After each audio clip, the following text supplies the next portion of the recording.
Well, Mr. Speaker, I thank the gentleman. I thank Fortenberry especially for his leadership and courage on this issue. I thank Congresswoman Eshoo not only for her personal courage, but just for the perspective that she brings to this House, given her ancestors and the family history that she has with some of the challenges that are so parallel to what we're talking about tonight.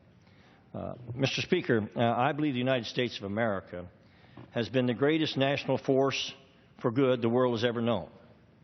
Our nation has made sacrifices to the extreme to extinguish some of the world's evils that has plagued humanity across the decades.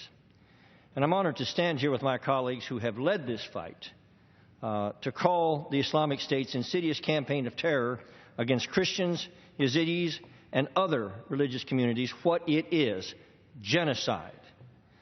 For months, noble organizations like the Knights of Columbus and countless valiant individuals have worked tirelessly to document evidence of genocide against ancient faith communities in Iraq and Syria.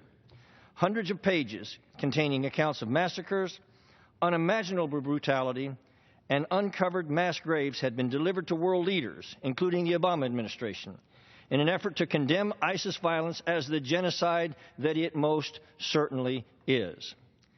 Recognition of genocide with the passage of H-Con Res 75 is due in large part to the conviction and commitment of these organizations and individuals, and for that, humanity owes them a great and profound gratitude.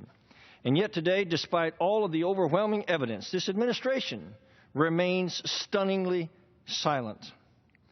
And, Mr. Speaker, I'm reminded of the words of Dietrich Bonhoeffer, a German Lutheran pastor and anti-Nazi dissident, who said, quote, "Silence in the fear of evil is evil itself. Silence in the face of evil is evil itself. God will not hold us guiltless. Not to speak is to speak. Not to act is to act," unquote. Mr. Speaker, we are now witness to some of the most glaring and brutal attacks against the universal human rights of religious freedom in history.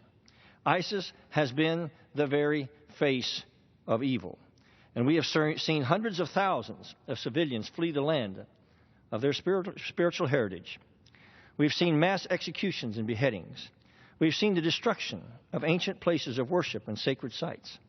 We have seen women and children assaulted and sold as commodities in a world modern-day slave market, sometimes little girls for as little as 50 cents. We have seen the Islamic State desecrate, violate, humiliate, and strip innocent men, women, and children of their God-given human dignity. And why? Because there is no place for Christians, Yazidis, and other religious communities in the Islamic State's self-proclaimed caliphate. And the message of this metastasizing cancer is clear: those who do not conform to their aberrant ideology will be destroyed.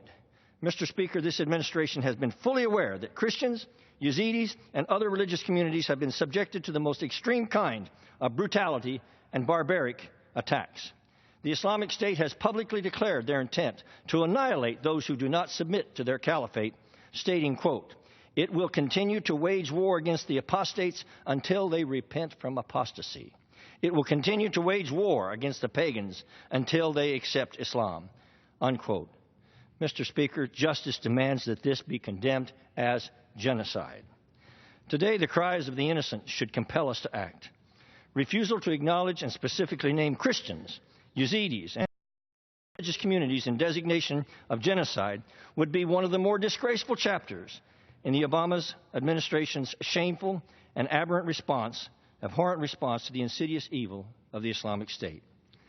This conspicuous silence of this administration and its failure to act decisively not only has the gravest implications for thousands of innocent fellow human beings, but it also sends a message to the world that the United States of America, which has long served as an impetus for freedom and justice, has either lost the moral conviction to defend the lives of the innocent or the political will to crush the evil that desecrates them. Not to speak is to speak, Mr. Speaker. Not to act is to act, Mr. Speaker. And the world is watching what we will or shamefully will not say or do.